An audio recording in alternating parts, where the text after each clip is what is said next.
특례 1번, 2번이 나와 있는데 그 두 가지가 시험 문제. 그래서 세율의 특례, 그래서 거기를 보면 세율의 특례를 보게 되니까 1번 보면 표준세율에서 중과 뺀다겠죠. 여기 보면은 거기가 표준세율에서 마이너스 중과 기준세율을 뺀다. 중과 기준세율은 2%입니다. 2%. 그래서 2%를 뺀다. 그러면 이와 같이 나오면은 요놈을 갖고 이런 표를 만들어야 돼. 여기가 취득이고 등기고. 그리고 이 말은 표준세율에서 중과 기준세율 2%를 뺀단 말은 결국에는 두 개 합한 것이 표준세율이죠. 4%가 했는데 요놈에서 2%를 빼게 되니까 결국에는 두 개 합해서 요놈을 빼주면 이것만 남게 되죠. 그러니까 취득에 대한 세율은 없고 등기에 대한 세율만 과세가 된다, 이런 뜻입니다. 그래서 두 개에서 취득과 등기 중에서 취득에 대한 세금이 없다, 이런 뜻이야. 그래서 시험 문제 나오면 이 특례가 나오면 이 표를 그려서 하고, 2번은 그냥 중과 기준세율로 한다겠죠. 중과 기준세율 2%로 해라. 그러면 이걸 갖고 요 표를 만들어 보면 항상 취득과 등기 중에서 2%를 적용하니까 이거 취득만 있고 등기가 없다, 이런 뜻이야. 요놈과 요놈이 반대죠. 그러니까 이걸 이해를 하고 풀지 않으면 잘못하면 바꿔지게 되니까 거기 특례를 잘 보시고 1번이나 2번 둘 중에 하나가 거의 시험 볼 때마다 나와. 1번이 나올지 2번이 나올지. 그래서 그러기 알고 문제를 보면 이제 그만 보고 문제. 저기 82페이지 51번 나와 있죠. 지방세법상 취득세액을 계산할 때 중과 기준세율만을 적용한 경우를 모두 골라라 그랬죠.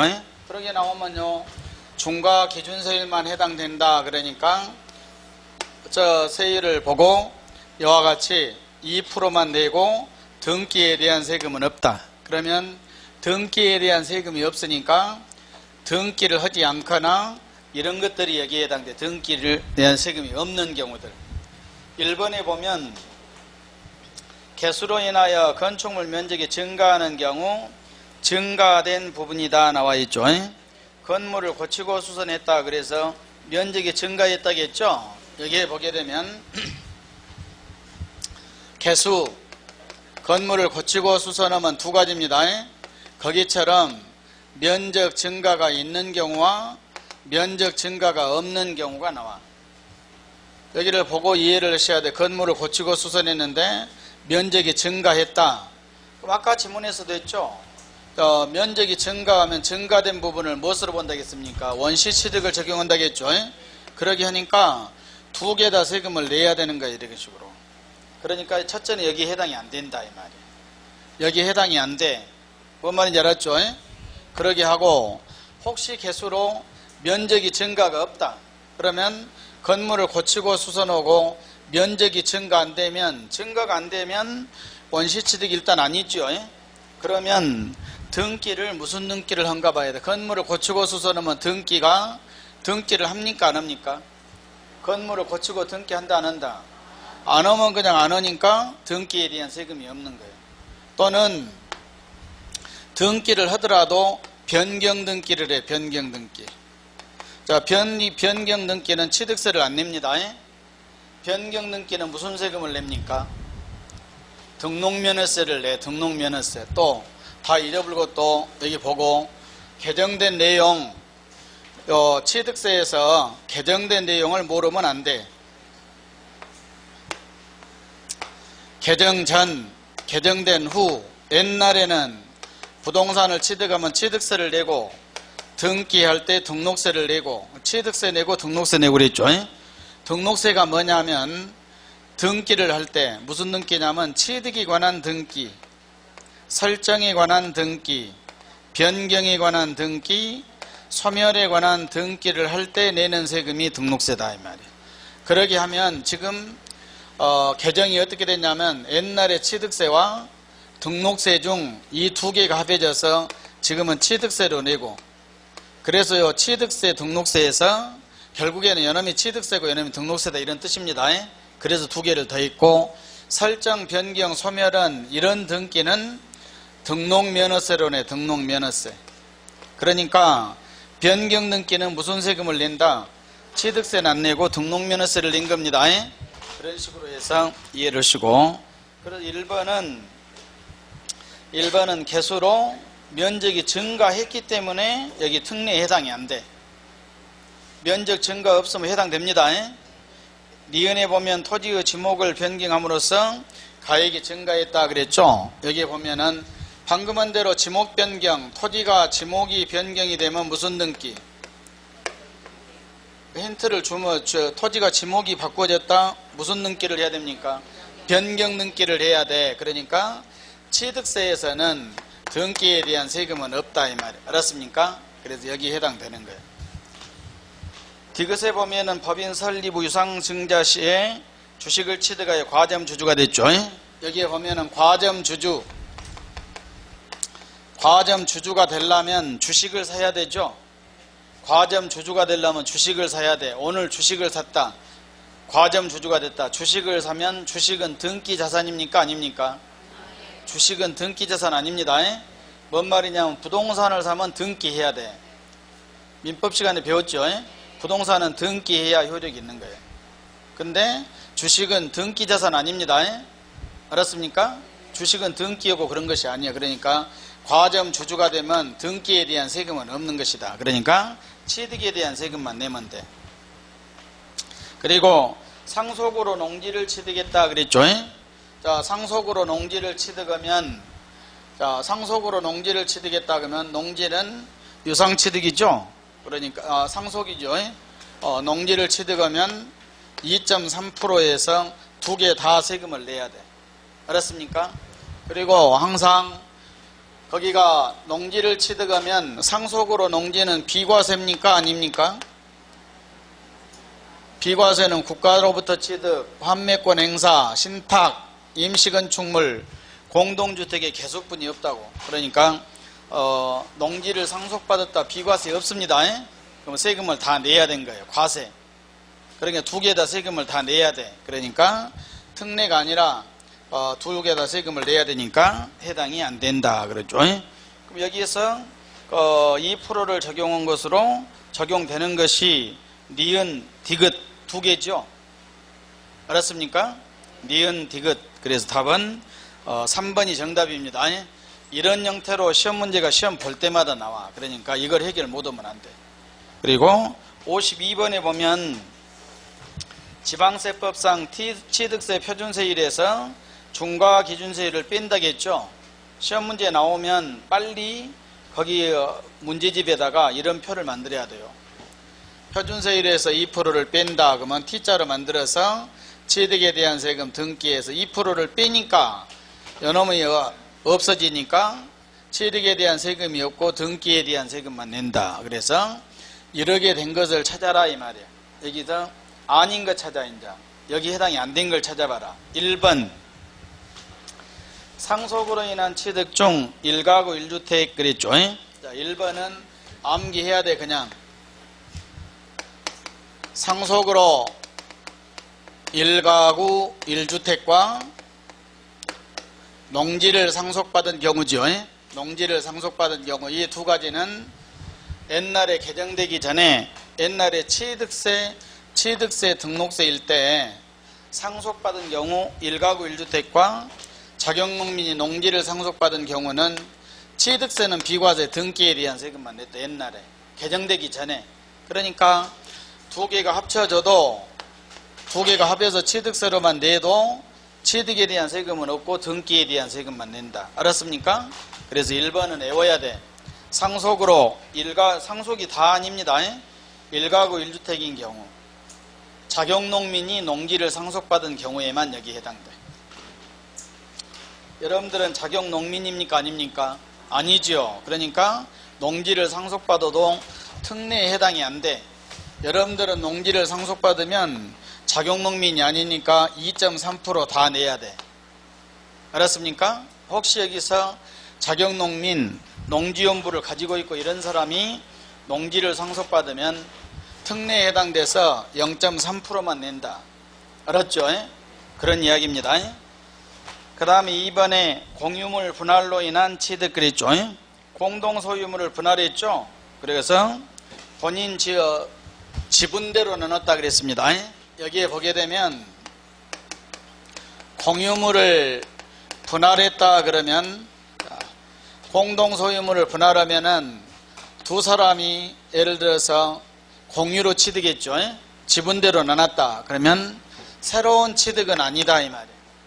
옛날에 취득할 때 둘이 취득세 냈으니까 나눈다고 또 취득에 대한 세금 내라고 하면 안 돼. 등기에 대한 세금만 낸다. 그리고 3번도 마찬가지예요. 건축물을 이전도 마찬가지예요. 이전했는데 종전의 가액을 초과하지 않았다겠죠. 그대로 가액 초과 없이 건물이 옮겨간다. 그러면 새로운 취득은 아니죠. 원래 취득할 때 처음에 취득 납부했으니까 이전한다고 또 취득에 대한 세금 내라고 하면 안 돼. 등기에 대한 세금만 낸다. 그래서 여기에 해당된다 이 말이에요. 그리고 4번에 민법에 따른 재산 분할 그랬죠. 거기는 4번은 뭐 있냐면 이혼이에요. 이혼. 협의 이혼하고 재산 분할을 했다. 배우자 간의 재산은 공유물이다겠죠. 그래서 이혼하고 재산 분할은 공유물 분할하고 똑같아. 그러니까 2번하고 똑같은 거예요. 그러니까 취득에 대한 세금은 없고 등기에 대한 세금은 내야 된다. 그리고 5번은 개수로 인한 취득에서 면적 증가 안 했다겠죠. 그럼 빨리 건물을 고치고 수선하면은 등기를 하지 않는다. 그러니까 답은 그냥 등기에 대한 세금은 없는 거예요. 등기하더라도 변경 등기니까 취득세는 해당이 안 된다. 그래서 여러분들이 이제 공부할 때는 이런 식으로 해서 문제를 풀고 연습을 하고 나중에 가면 시험 볼 정도 되면 답을 하나 찾기는 아주 쉬워. 알았습니까? 그러니까 이건 특례는 공부할 때 좀 힘들고 실제 시험 볼 때는 아주 쉽다. 알았습니까? 답만 찾기는 쉬우니까 그러기 알고 일단 연습을 합니다. 51번, 52번. 그 다음에 53번 X하고 54번도 X하고 여기까지 해서 55번 나와 있죠. 자, 지금부터 취득세 이제 중과세입니다. 취득세 세율은 크게 세 가지예요. 세 가지. 저기 먼저 시험 문제가 9시간에 했던 표준세율이 맞냐 틀리냐를 묻는 문제가 한 문제 있고, 그 다음에 방금 했던 세율의 특례 둘 중에서 하나가 나오고 시험 문제가 있고, 마지막으로 뭐입니까? 취득세 중과세 문제. 알았죠? 그래서 취득세 중과세는 세 종류입니다. 1번, 2번, 3번 세 종류가 있다. 그래서 먼저 취득세 중과세 그러면 구체적인 내용 생각하지 말고 지금은 뭘 연습을 해야 되냐면 취득세 중과세 그러면 세 가지 뿐이다 이걸 알아야 돼. 알았습니까? 그 중에 하나가 1번이 사치성 재산, 2번 3번은 과밀 억제권역에서 중과세하는 2번 3번. 알았습니까? 쓰지 말고 가만히 앉아 있으라겠죠. 그래서 바로 보여주려다 안 보여주고 온 거예요. 31페이지 요약집 31페이지를 보시고 31페이지 찾았죠? 거기 보면은 중과세율 그랬죠? 그래서 1번 표준세율에 중과기준세율 2%, 중과기준세율은 2%라겠죠? 2%에 4배를 합해서 적용한다. 거기 1번은 4배지요. 4배. 4배에다 밑줄을 긋고 4배. 4배니까 사치성 재산이야. 뭐하고 같습니까? 4배하고 사치성 재산의 4하고 똑같아. 그래서 잘 모르고 있는 사람은 4배 하지 말고 4배 그러면 돼. 4배. 알았습니까? 사치성 재산. 그래도 짝을 못 찾으면 방법이 없다. 2번은 2번 있죠. 2번은 표준세율에 플러스 중과기준세율 2%에 2배를 합한다. 2번은 1번이 아까 4배 그랬죠. 그래 사치성이고 2번은 2번이니까 2배예요. 2배. 두 번째니까 또 1번의 절반 이렇게 알아두든가. 알았죠? 그리고 세 번째는 3번이니까 표준세율의 3배를 곱해. 3배 3배에다 밑줄을 긋고 그래갖고 마이너스 2번의 2배를 그대로 빼. 중과 기준세율의 2배를 빼준다. 그러면 2번은 더했는데 3번은 왜 빼냐? 그러면 2번과 3번은 세율로 따지면 똑같은 거예요. 2번의 세율이나 3번의 세율이나. 뭔 말이냐면 2번의 세율 보면 표준세율 만약에 유상취득 4%짜리면 표준세율 4% 플러스 2%의 몇 배? 2배 4%죠. 2%의 2배니까 4% 더하니까 8%죠. 3번을 보면 표준세율의 3배 해갖고 그러면 12%죠. 요놈에서 2%의 몇 배를 뺀다. 2배를 뺀다. 4% 빼죠.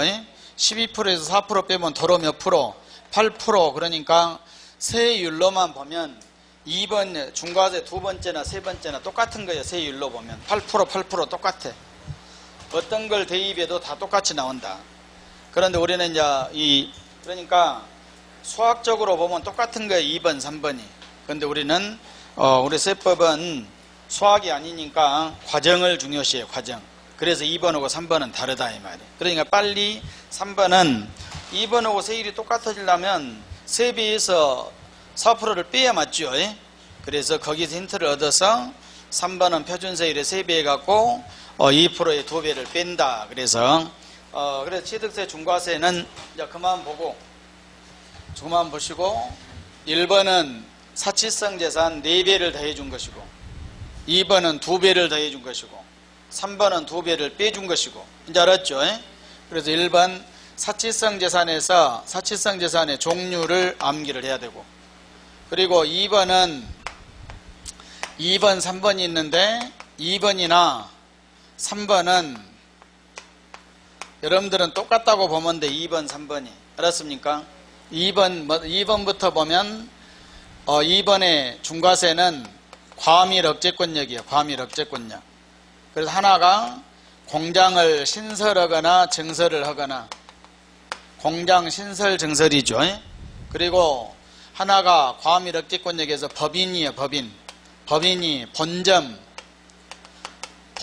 주사무소 사업용 부동산을 취득한 경우 부동산 취득이 여기도 신축 증축을 할 때만 해당이 된다. 신축 증축입니다. 그러니까 2번의 중과세는 공장은 신설 증설이고 공장 신설 증설 그리고 법인이 부동산 취득은 건물을 신축 증축이고 신증이 안 들어가면 안 돼. 2번은 알았죠? 지역은 전부 어디다? 과밀 억제권역이다. 과밀 억제권역은 우리나라 과밀 억제권역은 서울, 인천, 경기입니다. 서울, 인천, 광역시, 경기도. 알았습니까? 이런 지역에서 공장을 신설하거나 증설을 하거나 법인이 본점 부동산을 취득하거나 근데 부동산을 취득만 하면 중과세 아니야.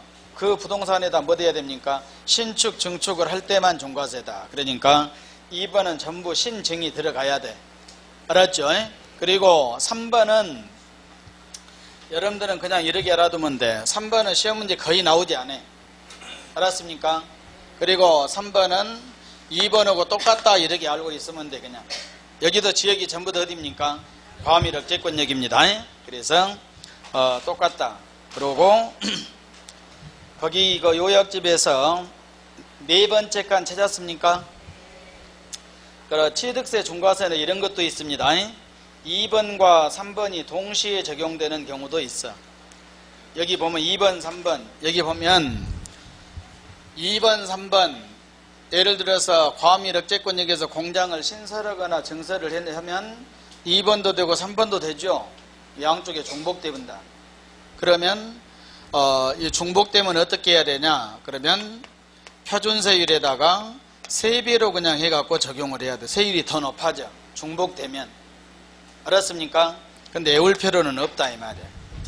그러니까 시험 문제 여기 보면 이런 지문이 나오면은 잘못돼. 예를 들어서 과밀 억제권역에서 공장을 신설한 경우 공장 신설이죠. 그러면 신설한 경우는 표준세율에다가 플러스 중과기준세율의 2배를 합해서 적용한다 이렇게 하면 맞을 수도 있고 틀릴 수도 있고 그래. 맞습니까? 틀립니까?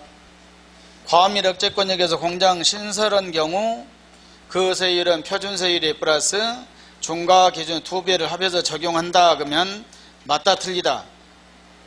맞을 수도 있고 틀릴 수도 있다고. 뭔 말이냐면 여기로 보면 맞죠? 근데 네 번째 중복되면은 연놈을 적용하면 안 되고 표준세율의 3배를 12%로 해야 된다니까. 이해 가지요? 그렇기 때문에 중과세 문제는 시험 문제 지문을 함부로 안 써. 알았습니까? 근데 여러분들이 모의고사 보거나 이러면 여 문제집에도 보면 막 과감하게 써본다. 이게 뭔 말인지 이해를 못하고 문제를 만들고 이렇게 하고 있어 지금. 그러니까 실제 시험에서는 출제자가 정확한 의도를 알기 때문에 절대 이렇게 함부로 안 쓴 거예요. 뭔 말인지 이해 가죠? 왜 틀린지 알겠죠? 과밀 공장 신설한 경우는 연원만 해당된다. 2번만 되면 안 된다니까. 실질적으로 과밀 공장 신설 증설은 2번도 3번도 다 중복돼. 연원 이야기하면 안 돼. 뭐라고 해야 되냐면 표준세율의 3배다 그래야 맞는 거예요. 원래. 그러죠.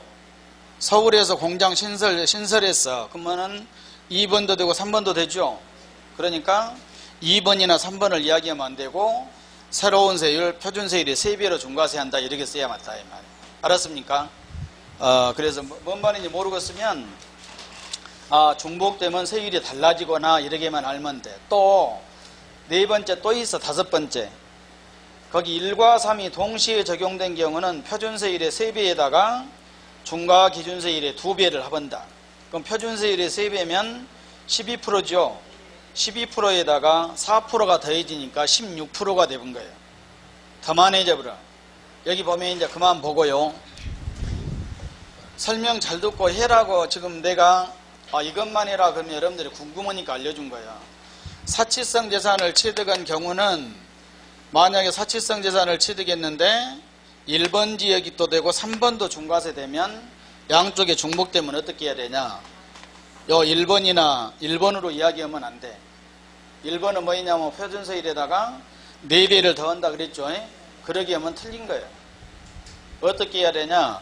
표준세율의 3배에다가 2%의 2배를 더한다. 그래서 여기가 표준세율이다 플러스 2%의 4배 하면 12%뿐이 안 되죠. 16%가 돼야 맞는 거예요. 중복되면. 이해가죠? 그래서 이런 말도 함부로 쓰면 안 돼.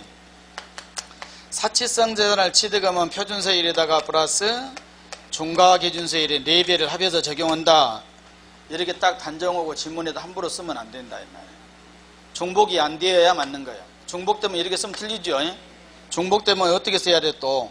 표준세율의 몇 배 해갖고 3배 해갖고 연놈에다 플러스 중과기준세율의 2배다 이렇게 써야 맞으니까.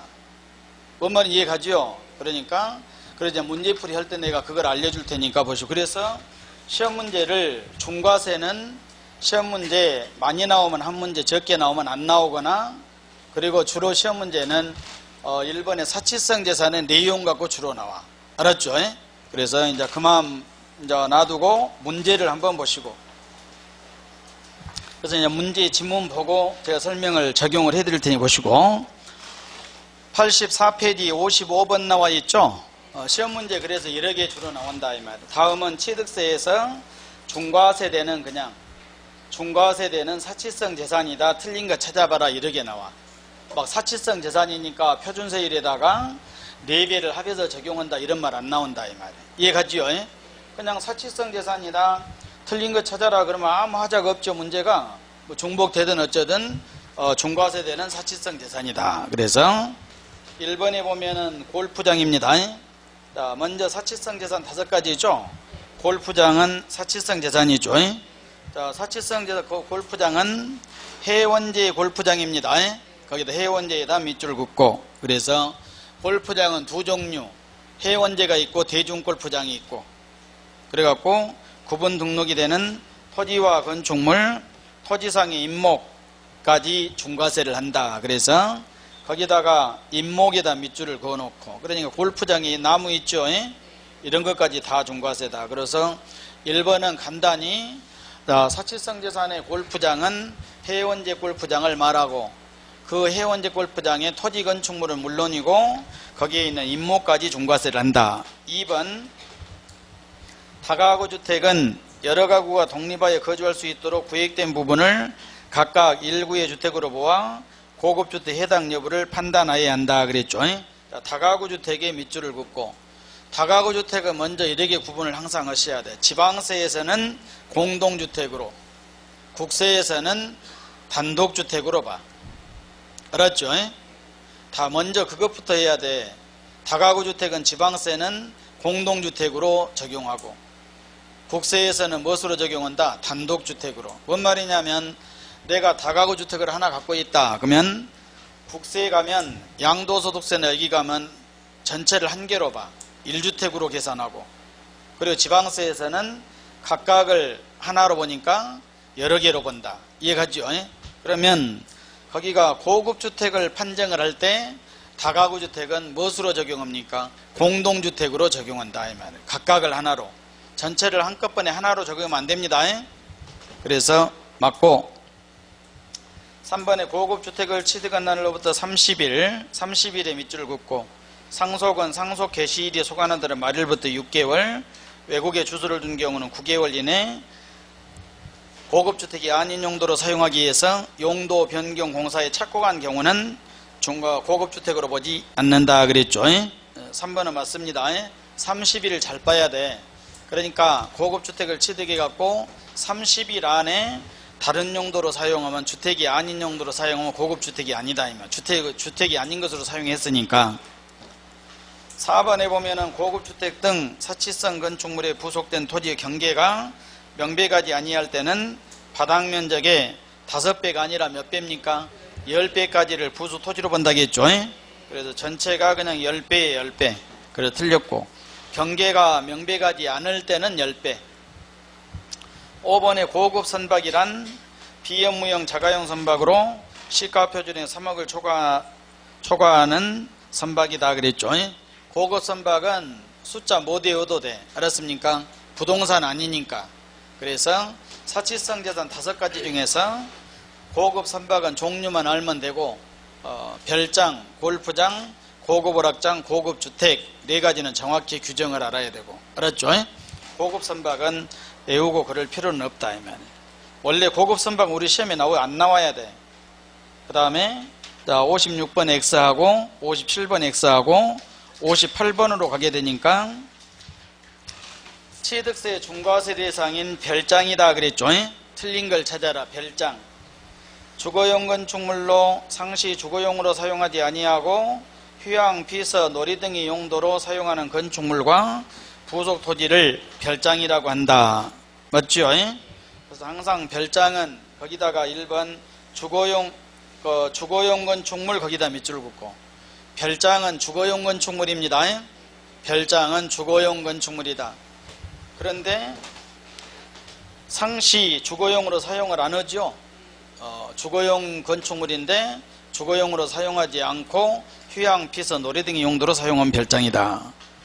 2번에 별장 부속 토지 경계가 명백하지 않을 때는 아까 바닥 면적의 몇 배까지를 10배까지 인자 맞게 나와 있죠. 아까도 이렇게 돼야 돼. 3번에 소유자 이외의자가 주택을 임차의 별장으로 사용한 경우에는 주택의 실소유자가 별장을 사용 안 했기 때문에 중과세 대상이 되지 않는다. 틀렸죠. 그래서 항상 중과세는 본인이 사용하든 임차인이 사용하든 중과세 합니다. 그래서 고급 오락장으로 임차인이 사용했다. 이것도 중과세야. 누구에게 중과세 합니까? 소유자. 그래서 4번 대지 면적 660 이내, 건물 면적 150제곱미터 이내, 건축물 시가표준이 6,500만원 이내인 읍면지역에 소재하는 농어촌 주택은 별장에서 제외한다 그랬죠. 그 4번은 이내에다 밑줄을 긋고 이내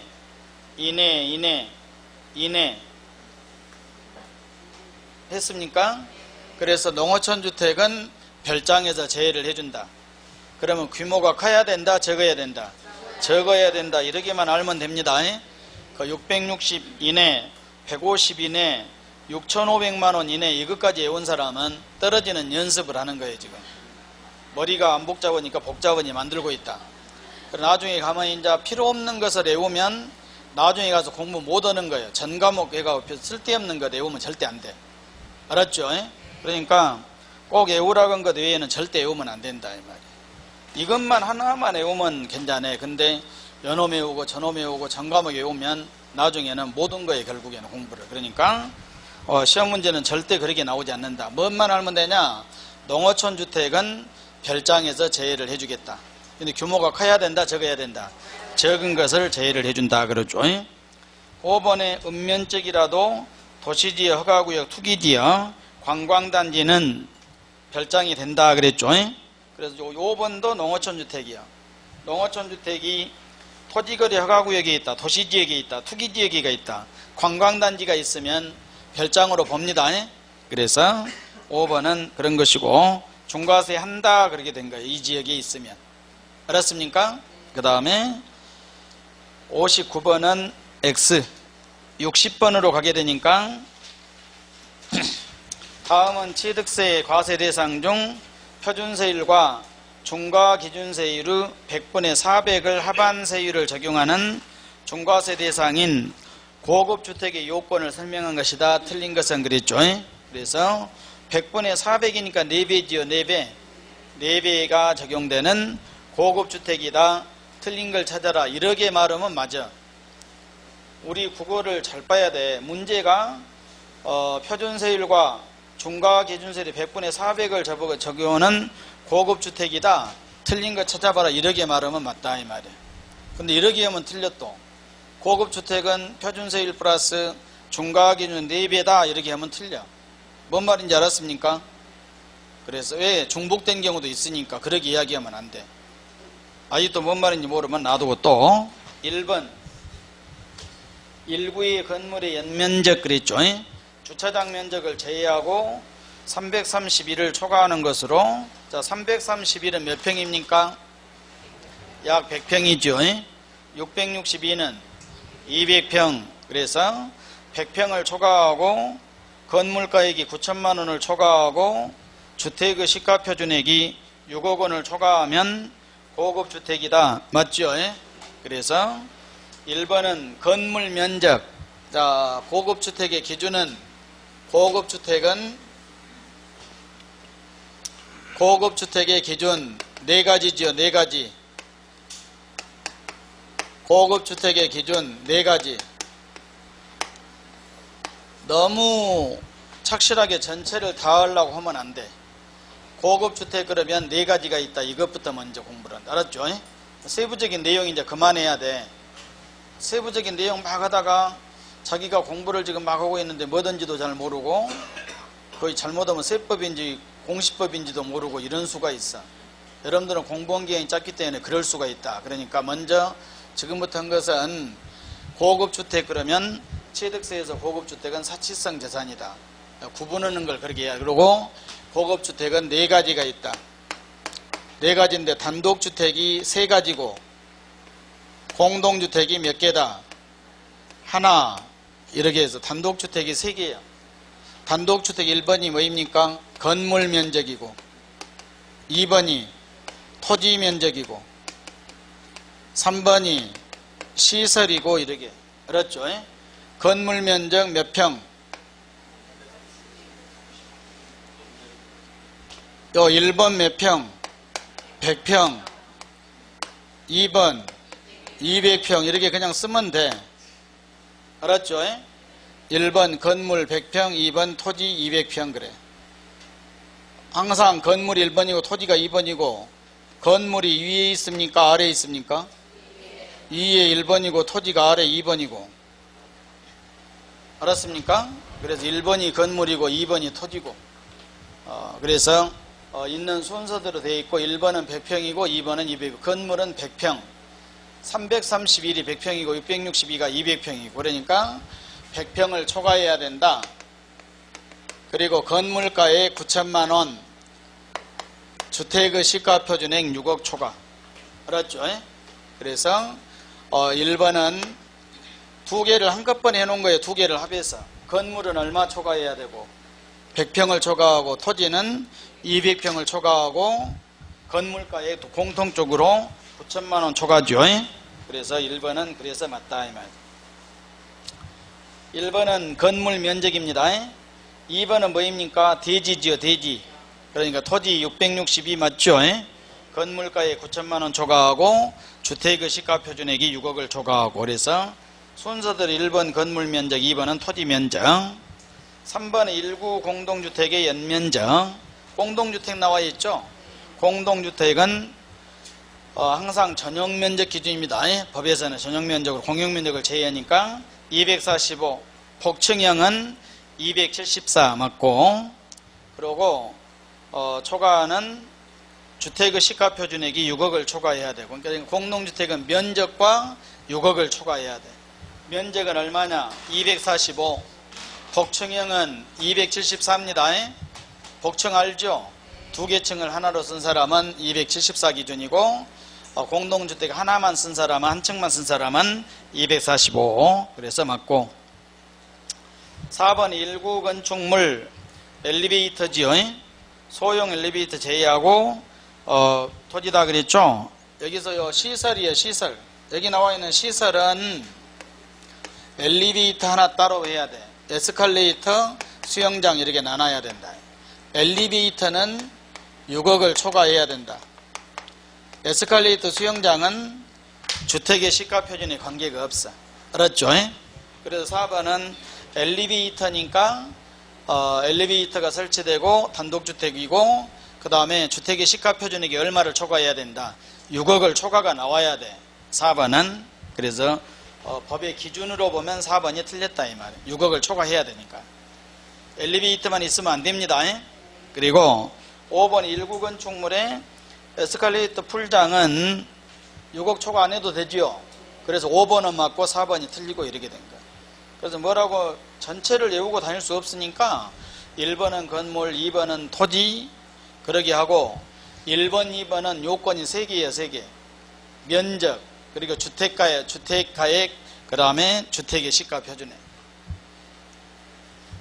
그 다음에 3번의 시설들. 시험 문제 답은 뭐냐면 그런 것 중에서 전체가 답이 아니라 하나가 답이죠. 그러게 하니까 엘리베이터는 6억을 초과해야 되냐 안 해야 되냐 그런 것들을 잘 봐두면 돼. 전체를 알지 못하도 돼. 알았습니까? 그러니까 거기서 포인트가 된 것이 맞고 틀리고 답으로 나오게 되니까 그렇게 하시고, 그 다음에 61번 X하고 62번도 X하고 63번에 가게 되니까 다음은 표준세율에 중과와 긴 100분의 200을 더해 적용하는 중과세 대상에 대한 설명이다. 옳은 것은 그랬죠. 무엇은 이렇게 된다 이런 말 안 써져 있죠. 이렇게 되는 것이다. 더 옳은 거 찾아봐라 이렇게 된 거. 1번 과밀 억제권역에서 공장을 신설 증설하기 위해서 사업용 과세물건을 취득한 경우랬죠. 신설이죠. 신설 증설 중과세입니다. 뭐뭐 확인하냐 과밀 억제권역에서. 그러고 공장 신설 증설 중과세 대상입니다. 근데 가로 보면 산업단지 유치지역 공업지역을 포함한다 그랬죠. 거기가 잘못된 거예요. 1번은 다 맞는데 가로가 틀리지요. 자, 우리 시험 문제는 가로가 이렇게 틀려갖고 답이 된 경우는 거의 없어. 알았습니까? 그러니 그러게 알고 이것이 답이 되려면 이렇게 나와. 과밀 억제권역에서 공장을 신설 증설한 경우 중과세 대상이다. 산업단지 유치지역 공업지역도 포함된다 이렇게 따로 나와야 돼. 알았습니까? 그래서 가로에다가 가만히 제외를 포함 이렇게 써놓고 그래 안 씁니다. 성격이 좀 특이한 사람으로 봐야 된다. 그래서 1번은 이리를 하시면 돼. 과밀 억제권역에서 공장을 중과세한 것은 공해나 이런 것 때문에 폐수 이런 것 때문에 중과세를 해. 산업단지까지 중과세한 것은 아니다 이 말이에요. 알았습니까? 2번 과밀 억제권역의 법인 본점 주사무소 지점 나와 있죠. 아까 본점만 해당된다고 했죠. 지점 안 돼. 사업용 부동산을 신축 증축한 경우를 말한다 그랬죠. 틀렸습니다. 2번도 다 맞은데 뭐 때문에 틀리냐? 지점 때문에 틀려. 본점만 해당됩니다. 그래서 항상 과밀억제권 얘기해서 본점. 3번에 부동산을 취득한 5년 이상 경과 후 공장 신설 증설한 경우 중과세한다 틀렸죠. 이런 적용 잘 보고. 자, 부동산을 취득해 갖고 5년 이내 공장을 신설하거나 증설하면 중과세하고 5년 지나면 중과세 없습니다. 5년이 지나면 중과세가 없다. 왜 그러냐면 총론에서 제척기간이나 소멸시효가 몇 년이었습니까? 기본 5년이었죠. 5년이 지나면 부가징수를 할 수가 없는 거예요. 그리고 5년이 지나면 중과세 할 수 없다. 5년 이내면 중과세 할 수 있다. 그 다음에 4번에 보면은 중과세되는 공장의 범위는 생산설비를 갖춘 공장 건축 연면적 500제곱미터 이상인 것을 말하고 도시형 공장은 제외한다. 거기도 이해를 하고. 4번이 맞죠? 자, 공장은 생산설비를 갖춘 연면적 500제곱미터 이상, 그리고 공장도 규모가 적으면 중과세하지 않습니다. 500제곱미터 이상만 중과세하고, 도시형 업종은 제외. 왜? 도시형 업종은 도시에 필요한 업종이고 폐수나 이런 것이 나오지 않는 업종, 도시형 업종들. 순수한 제조업은 도시형 아니죠. 그래 도시형 업종은 중과세를 하지 않는다. 그러니까 중과세하지 않는 것은 도시형 업종, 또 산업단지, 공업지역, 유치지역 이런 것들은 중과세하지 않는다. 같이 알아두시고. 그래서 4번은 맞죠. 5번에 해당 과밀억제권 내에서 공장을 이전하는 경우 중과세하지 않습니다. 과밀억제권 내에서 공장을 이전하는 경우 타인 소유 공장을 임차하여 경영한 자가 공장을 이전한 경우에는 중과세한다 그랬죠. 그것도 2년 이내만 중과세를 해. 그래서 5번은 잘못되어 있다. 다 맞는데 거기가 2년 이내 이전을 하면은 중과세. 그 다음에 그래서 옳은 것은 4번만 맞죠. 다 틀리고. 63번에서 아까 과밀억제권 얘기에 대한 중과세 2번에 대한 내용들이니까 한번 보고. 시험 문제가 주로 1번들이 나오되 2번이 나오면 2번 방금 그 정도뿐이 안 나와. 3번은 거의 나오지 않고. 알았습니까? 그래서 64번 X하고 65번도 X하고 그 다음에 66번으로 가게 되니까 다음 중 취득세 세율 적용에 관한 설명을 옳지 않는 것은 그랬죠. 세율 적용 전체적인 모환을 잘 보시고 1번 고급주택, 별장, 골프장, 고급오락장, 사치성 나오죠. 건축물을 증축, 개축, 개수한 경우와 그 증가되는 건축물의 가액에 대해서 중과세를 적용한다. 거기에 증축, 개축, 개수에다 밑줄 긋고 증축했으니까 당연히 증가된 부분만, 개축, 개수 이런 경우에는 증가된 가액만 중과세합니다. 그래서 맞고 2번에 별장, 골프장, 고급오락장, 고급주택, 고급선박을 2인 이상이 구분하여 취득하거나 1인 수인이 시차를 두고 구분하여 취득한 경우에도 중과세합니다. 그래서 맞고. 뭔 말인지 알겠죠? 하나를 구워가지고 구분해서 취득해도 각각에게 다 중과세, 시차를 두고 취득해도 다 중과세. 3번에 토지나 건축물을 취득한 5년 이내죠. 중과세합니다.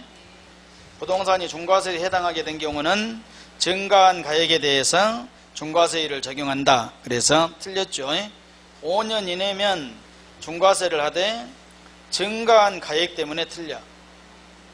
증가한 가액은 언제만 증가한 가액이라 아까 위에서 증축, 개축, 개수 이럴 때는 증가한 가액이고 그렇지 않으면은 전체 중과세 전체.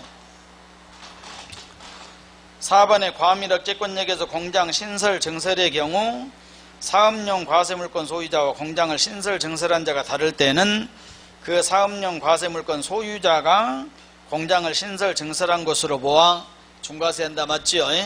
임차인에게 중과세할 수 없는 거야. 임차인은 취득자가 아니니까. 5번 일반 건축물을 증축, 개축, 개수도 나와 있죠. 무조건 증축, 개축, 개수는 증가한 가액입니다. 증가되는 건축물의 가액에 대해서 중과세를 적용한다. 맞죠? 그래서 5번이 맞고 3번이 틀렸고 그래서 적용에 대한 것은 66번을 보면 될 거고 6절 비과세 면제 나와 있죠. 면제는 X, 면제는 공부하지 않습니다. 비과세 대상만. 자, 취득세 비과세 대상이 몇 개라겠습니까? 5가지. 아까 했으니까 이제 그만 보고 문제 보고 연습. 비과세 되는 경우당 틀린 것은 1번 국가지방자치단체 조합 비과세라겠죠. 2번 대한민국 정부기관의 취득에 과세하는 비과세하는 외국 정부는 비과세입니다. 과세하면 과세고 비과세면 비과세, 상호주의. 3번 신탁법에 따른 신탁재산 부동산을 수탁자로부터 수익자에게 이전했죠. 과세예요, 과세. 뭔만 비과세? 개시, 해지. 여기다 하나 추가하면 이것까지. 자, 비과세에서 신탁은 A, B가 있을 때 개시지요, 해지지요. 비과세예요. 그런데 이 사람이 수탁자지요. 지금 자, 수탁자가 변경된 것까지 비과세. 알았습니까? 수탁자가 변경도 비과세입니다. 수탁자 변경이라는 뭔 말이냐면 A가 B에게 맡겼는데 B가 무엇으로 바꿔졌다? 수탁자가 C로 바꿔졌다 이 말이에요. 신탁회사가 바꿔줬다고. 뭔 말인지 알았습니까? 그런 경우까지. 아까 근데 수탁자에서 누구에게 가면, 수익자에게 가면 제3자에게 가죠. 이건 과세. 그것만 주의를 하시면 돼. 그 다음에 4번에 영리법인이 임시행장 1년을 초과하지 않은 임시건축물 비과세지요. 임시건축물. 5번 그런 법에 따른 동원대상 내 토지 수용에 관한 환매권 행사로 매수되는 취득. 자, 환매권 행사는 두 가지로 구분합니다. 자, 환매권 행사가 시험 문제 자주 나오게 되니까, 자, 환매권 행사로 인한 취득은 두 가지로, 법률에 의한 환매권 행사, 법률이 아닌 일반 환매권 행사로 인한 취득. 이런 경우는 취득과 등기 중 법에 의한 경우는 두 개 다 세금이 없다. 그러니까 뭐입니까? 두 개 다 없으니까 비과세지요. 그래, 이런 경우는 비과세 이렇게 하고, 법에 의하지 않는 경우는 취득에 대한 세금을 등기에 대한 세금이 있어. 그래서 어디에 해당된다? 세율의 특례에 해당이 된다 이 말이에요. 법에 의하지 않는 경우는. 그래서 거기 보게 되니까 5번은 법이지요. 법에 의해서 환매권 행사로 인한 취득은 비과세입니다. 그래서 보고 68번 한 문제 더 보면 비과세 대상이 아닌 것은 1번 비과세하는 외국정부 비과세죠. 2번 공유권의 분할, 공동소유물을 분할하면 비과세입니까? 뭔 연구를 또 하고요. 여기 보면 비과세, 그래서 종류를 좀 익혀두셔야 돼. 국가 등에 대한 취득, 환매권 행사, 신탁, 임시건축물, 공동주택의 개수만 비과세다 이 말이에요. 이 문제 하면서 꼭 종류를 그렇게 자주 익혀야 돼. 그래서 시험 볼 때 되면 취득세 비과세 5가지 기억날 수 있도록. 2번은 비과세 아닙니다. 과세. 3번에 국가지방자치단체 비과세죠. 4번에 임시건축물 비과세. 5번에 신탁법에 의한 신탁 비과세. 그래서 2번이 정답이 되고, 그 다음에 69번 X하고 70번 또 비과세 되는 것은 나와 있죠. 그래서 70번은 여러분들이 이제 한 번씩 해보고, 그 다음에 71번은 X입니다. 뒤로 넘겨서 7절 납세 절차 나와 있죠. 취득세에서 마지막으로 취득세 과세 방법들이 나와. 취득세 과세 방법은 징수 방법 이런 것들은 시험 볼 때마다 나옵니다. 지문으로도 나오고 그러게 되니까 하나하나를 정리를 하셔야 돼. 납세 절차 72번 X하고 73번부터 보시고 거기는 문제 풀면서 정리를 합니다. 그리고 뭐 앞에서 나오든 뒤에서 나오든 나온 대로 정리를 하시면 돼. 73번 옳은 것은 1번 증여에 의하여 부동산을 취득한 경우는 증여 계약서 작성일로부터 3월 이내 산출세액을 신고하고 납부를 해야 된다. 그러면 맞냐 틀리냐 보기 전에 증여로 인한 취득을 한 경우, 그러면 계약서 작성일 나와 있죠? 증여 계약서 작성일, 거기다 밑줄을 긋고, 그러면 취득 시기를 확인해 봐야 돼. 자, 취득세 취득 시기 전번 시간 했죠? 증여 받으면 취득일이 언제다? 취득세에서는 계약일. 다시 외우셔. 또 증여 받으면 계약일이에요. 계약일. 계약일을 취득일로 본다. 증여 계약일이다. 취득세는 계약일입니다. 먼저 등기하면 등기 등록일이다 이 말이에요. 어렵지 않죠? 근데 우리가 기억을 못 하니까 무엇이 안 된가 잘 보고, 나 어려워서 못 오겠다 그런데 거짓말이야. 기억을 못 하네. 왜 기억을 못 하네? 자주 안 해보니까. 그래서 이걸 방법은 없어. 그걸 해결하려면 기억될 때까지 계속 반복해서 당분간 좀 보셔야 돼. 알았죠? 날씨가 덥죠? 더우니까 밖에 나가지 말고 집에 가만히 앉아서 돌아다니지 말고. 휴가 갑니까? 안 갑니까? 안 가죠. 다 보내고 혼자 집에서 올 여름 휴가를 즐겁게 잘 보내면 잘못하면 떨어질 수 있다. 그래서 공인중개사 시험은 두 가지를 해결을 해야 돼. 여름 휴가를 잘 보내야 되고, 잘 보낸단 말은 효과적으로 잘 해라 이 말입니다. 그리고 시험 보기 전에 반드시 추석이 있어. 추석 연휴를 잘 보내야 되고, 두 개를 잘못 보내면 잘못하면 한두 문제 부족해서 떨어질 수가 있다. 그러니까 집에 가서 알려주고 휴가 다 보내고 집에서 에어컨 틀어놓고 열심히 공부를 반복해서 보셔야 돼. 알았죠? 그래서 여행 가면 집 나가는 순간 고생이죠. 고생하고 오라 그러고 집에서 편히 쉬면 돼. 그래서 이걸 어려운 건 없어. 근데 반복해서 안 해보니까 그걸 지금 해야 돼. 그리고 초기에만 좀 하면 7월 말 잘 지나면 8월 달부터 쉽습니다. 그러니까 공부는 습관이 이제 한 달 정도 지나면 되는 거야. 그러니까 한 달간만 고생하시면 돼. 증여 받으면 계약일이다. 알았습니까? 계약일이 취득일이다. 그러니까 증여 계약서 작성일 계약일 맞죠? 그러니까 3월 이내다. 여기가 틀려. 여기 보면은 자, 취득세 신고 납부. 취득세 신고 납부는 언제까지 해야 된다? 60일 내로 해. 취득일로부터 60일 내로. 다만 뭔만 상속은 6개월, 외국에 주소를 두고 있으면 9개월 이렇게 하면 돼. 그러니까 상속만 빼고 나머지는 전부 며칠이다? 60일이니까 그래서 1번은 틀렸다 이 말이야. 3월 그러면 안 됩니다. 60일 내로. 2번에 취득세 과세물건을 사실상 취득한 후 60일 이내 신고하지 않고 매각한 경우에는 80% 중과산세가 적용된다. 맞습니까?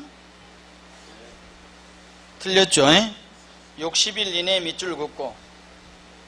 자, 그만 보고 여기 보시고, 취득세 중과산세는 중과산세 80%입니다. 80%인데 중과산세는 80%예요. 암기하고. 언제 그러냐? 그냥 신고하지 않고 매각하면 80%다. 기간이 없어.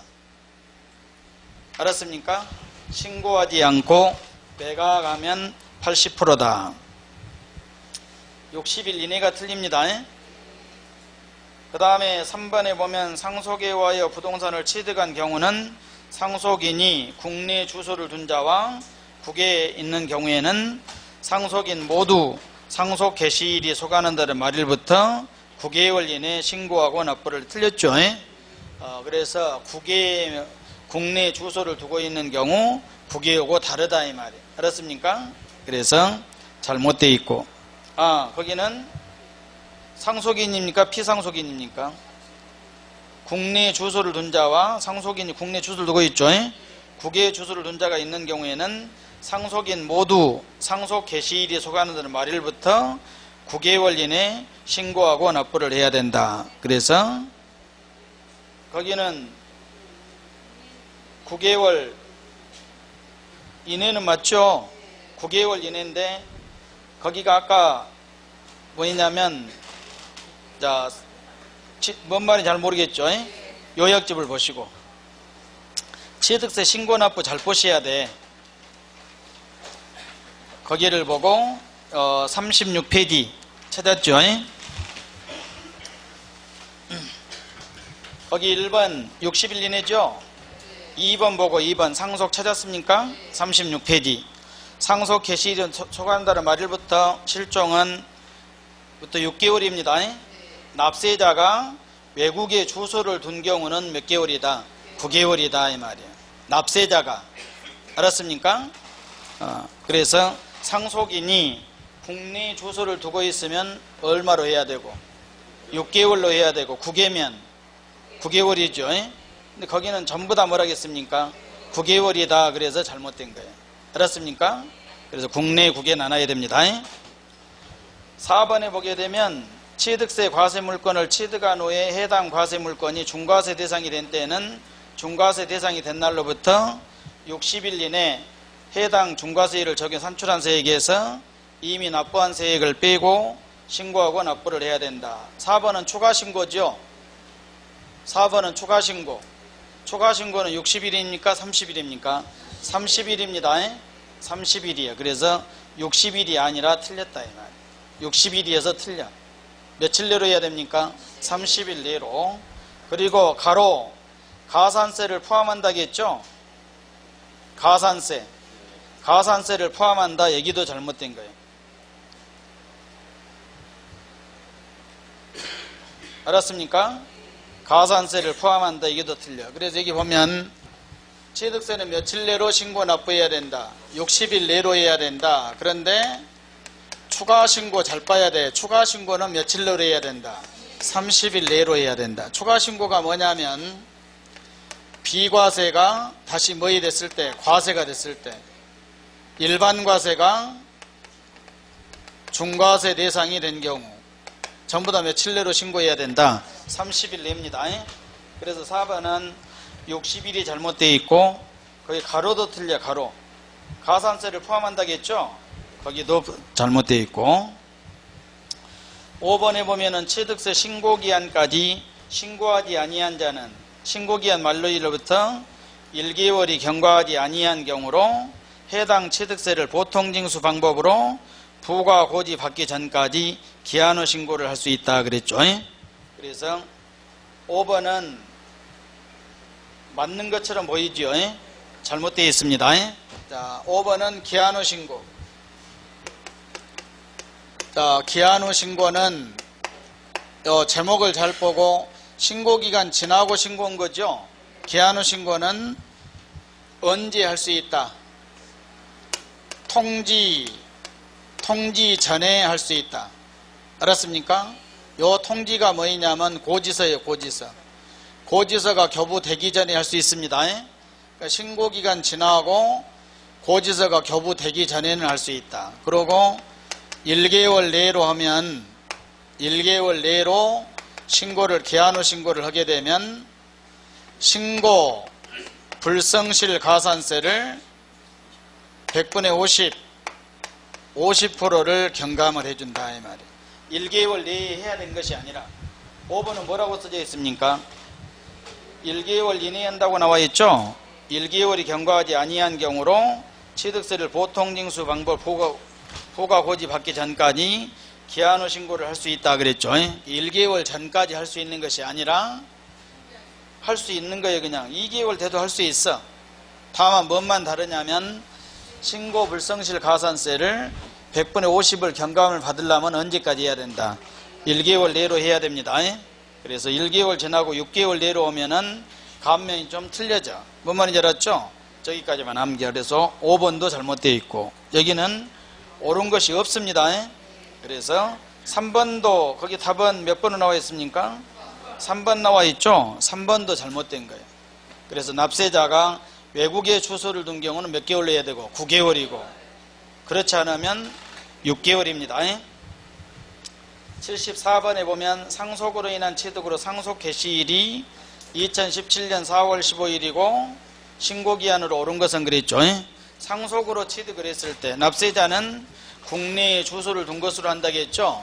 국내에 주소를 두니까 몇 개월로 해야 된다. 6개월로 해야 돼. 6개월. 그러면 거기서 4월 15일이죠. 4월 15일이 소가하는 달은 말일부터 해야 됩니다.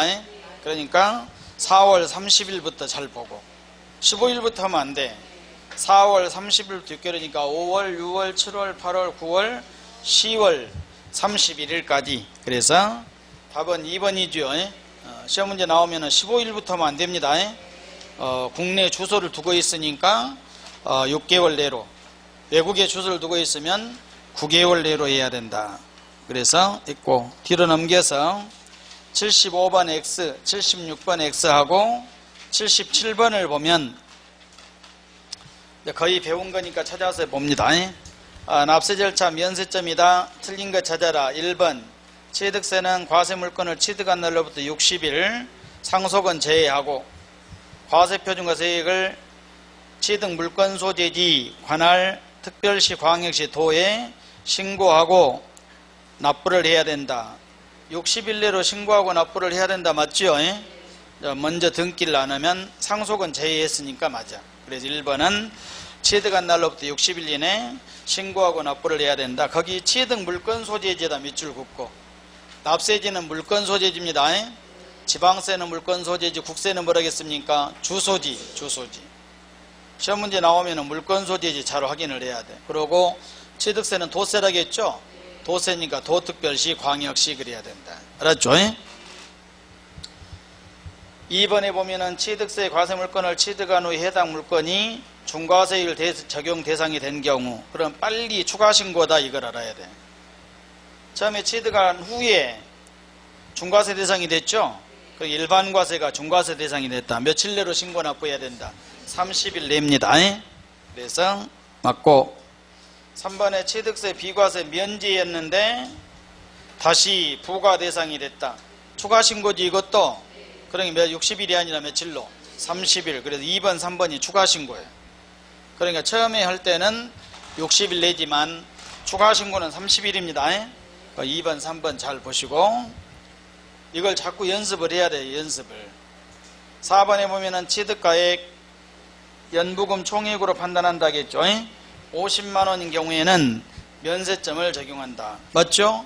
50만원 이하니까 취득세는 이하입니다.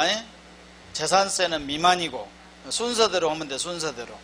그래서 취득가액이 50만원 이하는 자신이 포함돼서 맞고 5번에 상속이후에 취득한 경우는 상속 개시일이 소가하는 달의 말일부터 6개월 이내 신고하고 납부를 해야 된다. 맞죠? 아무 말이 없으면은 국내 주소를 둔 것으로, 외국에 주소를 두고 있으면 9개월 내로 해야 된다. 그래서 여기는 3번이 틀렸죠. 그 다음에 78번 X하고 79번 가산세는 총론에서 했으니까 그대로 이제 문제 풀어. 그냥 틀린 것을 찾아라. 1번 양도소득세 예정신고 관련 무신고 가산세가 부과되는 경우 그 부분에 대하여 확정신고 관련하여 무신고 가산세가 다시 부과되지 아니한다. 맞죠? 양도소득세는 예정신고 했으면 확정신고 안 해도 된다겠죠? 예정신고에 가산세가 가산이 돼서 납부했으면 확정신고는 안 해도 상관이 없다. 그래서 맞습니다. 또 가서 또 부과된다 그러면 틀려. 1번. 2번 취득세 납세 의무자가 취득신고를 하지 아니하고 취득신고 안 했죠. 매각한 경우에는 중가산세 나오겠죠. 산출세액 중 가산세 100분의 80 가산한 금액을 세액으로 하여 보통징수 방법으로 징수한다. 맞죠?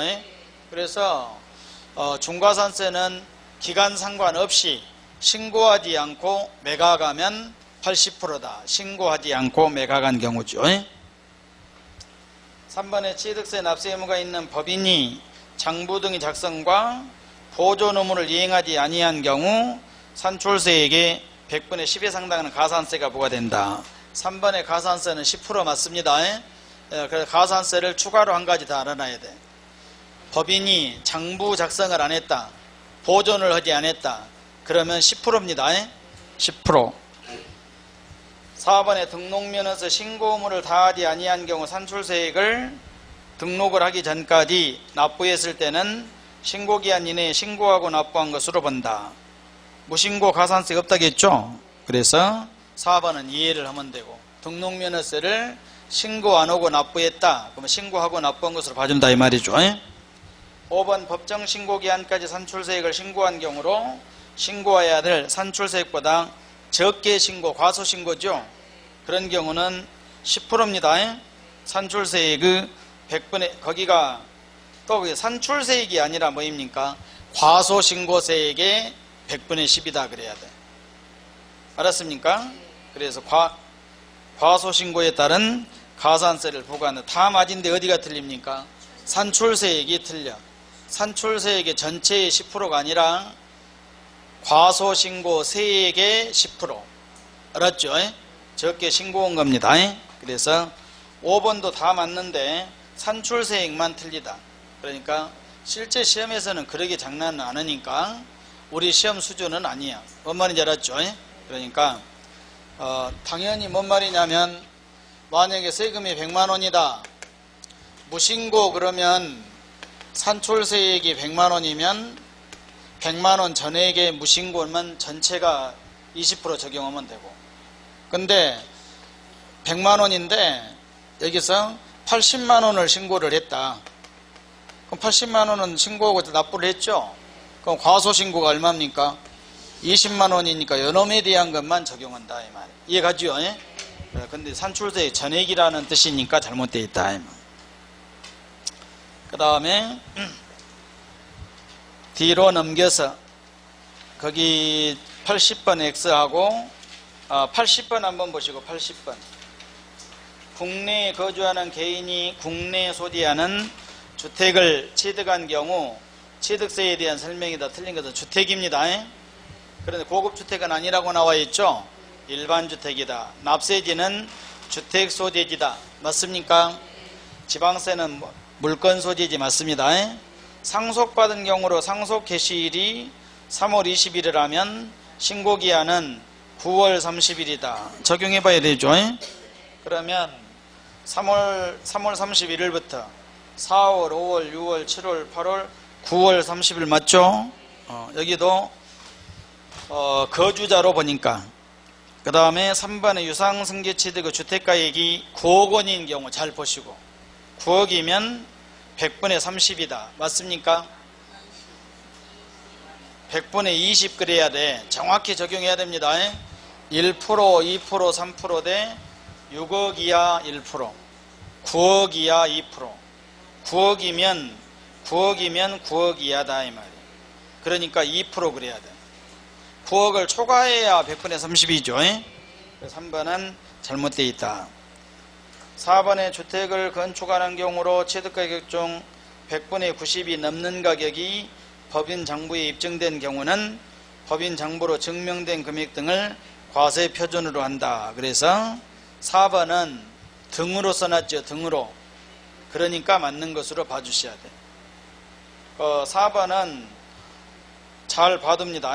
가로놓기로 나올 때가 많아요. 그래서 요약집을 28페이지 28페이지 4번 나와 있죠? 찾았습니까? 4번 법인이 아닌 자가, 첫째는 법인이 아닌 자가 건축물을 건축하거나 대수수한 경우에 취득가격 중 90%를 넘는 가격입니다. 초가 넘어야 된다 이 말이에요. 법인장부로 입증된 경우는 다음의 금액을 함한 것이다. 1번에 법인장부로 증명된 금액에다가 플러스 법인장부로 증명되지 아니한 금액은 계산서, 세금계산서로 증명된 금액에다가 3번 채권 매각 차손이죠. 3개를 합한 것을 과세 표준으로 해야 된다. 그만 보고 문제 지문 보시고 80페이지 80번 4번 주택을 건축하는 경우로 취득가격 중 100분의 90이 넘는 가격이 법인장부에 의해 입증된 경우에는 법인장부로 증명된 금액 등 그래 놓으니까 맞는 것으로 봐주셔야 돼요. 알았죠? 4번은 지금 대강 써놓은 겁니다. 시험 문제는 이렇게 나오지 않아. 앞에가 뭔 말도 나와야 됩니까? 법인이 아닌 자가 건축물을 건축하거나 대수선을 한 경우로 법인장부로 증명된 금액이 100분의 90을 넘는 가격이 입증된 경우는 세 가지를 합한 것을 과세 표준으로 해야 된다. 여기는 등으로 써놨죠. 그러니까 이해를 해주시고 5번 주택을 유상으로 취득한 경우 해당 세율의 100분의 50을 과반세율을 적용하여 산출한 금액의 100분의 20을 지방교육세로 부과한다. 부가세 나와 있죠? 부가세. 그래서 지방교육세는 주택은 100분의 50 해갖고 그놈의 20%다 그랬죠? 그래서 맞고. 그 다음에 81번, 82번 X 83번에 보게 되니까 틀린 것은 1번 취득세는 원칙적으로 표준세율이고 취득가액이 50만원 이하일 때는 부과하지 아니한다. 맞죠? 자, 다 배운 건 나옵니다. 차량기기 항공기 선박은 원시취득은 없다겠죠? 원시취득이 하나의 납세의무가 있다 틀려. 승계취득만 있습니다. 그래서 잘못되어 있고 3번에 상속과 증여 등으로 인한 무상취득의 경우도 과세한다겠죠? 4번 상속으로 인하여 취득한 자는 상속 개시일이 소관한다는 말일부터 6개월, 외국에 주소를 둔 경우는 9개월이죠. 신고하고 납부를 해야 된다. 맞고 시험 문제 나오면 상속 개시일이 소관한다는 말일부터 꼭 확인해야 돼. 상속 개시일부터가 아니라 말일부터 그거 확인하고 5번 취득세를 법정신고기한까지 신고서를 제출하지 않는 자는 과세표준과세액을 결정하여 통지하기 전에는 기한 후 신고를 할 수 있다겠죠. 그래서 5번이 기한 후 신고 나와 있고 그리고 뒤로 넘겨서 84번 보시고 84번 취득세에서 이제 마지막으로 계산 문제 취득세 계산입니다. 그래서 다 배웠으니까 취득세 계산 문제 시험 문제 나옵니다. 계산 문제라고 안 하면 안 된다 이 말이에요. 취득세를 계산해라. 자료 보니까 개인입니다. 강정호 씨가 특수관계인이 아닌 상가에다 밑줄을 하고 거래 신고를 했죠. 신고서를 제출하여 검증이 됐죠. 그러니까 무엇으로 해야 된다? 사실상 취득가액으로 무조건 해야 된다. 취득가액이 10억 1000만 원이죠. 시가표준액 11억 필요 없습니다. 그리고 건물분 취득가액에는 부가가치세 1000만 원 포함되어 있다겠죠. 1000만 원 빼야 돼. 그러면 과세표준을 얼마로 해야 됩니까? 10억. 그래서 과세표준을 10억으로 해야 된다. 시가 거기가 10억입니다. 시가표준액이 11억이어도 필요 없어. 왜 그러냐면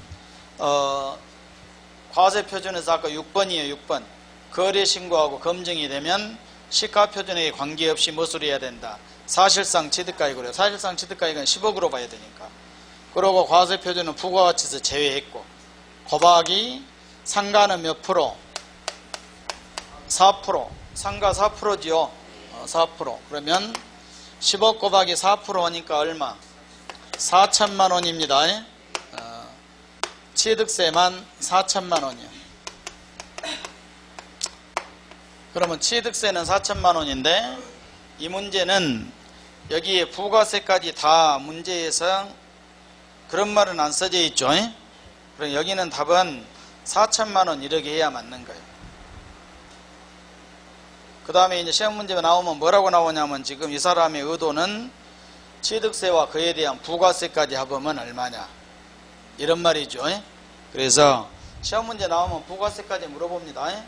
그래서 부가세 농어촌 특별세부터 자 농어촌 특별세는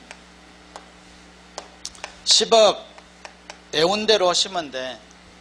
곱하기 세율이 4%였죠. 4%인데 몇 프로로 해라? 농어촌 특별세는 2%로 계산해라겠죠. 기억납니까? 그래서 납부세액 감면은 없으니까. 그럼 원래 취득세 세율이 4%인데 농어촌 특별세를 계산할 때는 2%로 해라. 그래갖고 2천만 원이죠. 그놈이 몇 프로로? 10%. 그러니까 200만 원이야. 200만 원.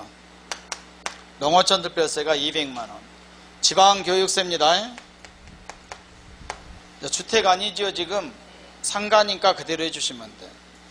10억 곱하기 세율을 표준세율에서 몇 프로 빼라? 2% 빼라겠죠? 2% 빼. 그래갖고 계산한 놈에 그러면 10억에 2%니까 2천만 원. 그놈이 몇 프로다? 20%. 그러니까 400만 원. 그래서 총 합하니까 취득세는 4천만 원이고 농어촌 특별세 200만 원, 지방교육세 400만 원. 그래 총 합하면 4,600만 원을 납부를 해야 된다. 84번 잘 보셔야 돼. 올해 시험에 그대로 나올 수 있어. 과거에 나온 기출문제입니다. 그래서 이 정도는 계산해야 된다 이 말이야. 이거 어렵다 그러면 안 돼. 이건 나와 틀리면 안 됩니다. 시험에 나오면 숫자만 바꿔줘도 그대로 나오니까 그대로 시고, 부가세 암기했던 거 그대로 온 거예요. 농어촌 특별세는 취득세에 대해서는 2%로 계산해서 10%, 지방교육세는 세율에서 2% 빼고 계산한다겠죠. 그 말을 지금 이렇게 써놓은 것이다. 그러니까 연습을 좀 하시고 한두 번 하면 시험에 나오면 그냥 할 수 있습니다. 85번 6번 X하고 여기까지 해갖고 취득세가 전부 끝납니다. 그리고 등록에 대한 등록면허세 나와 있죠. 등록면허세는 시험 문제 한 문제에 나온 거죠. 쉬었다가 등록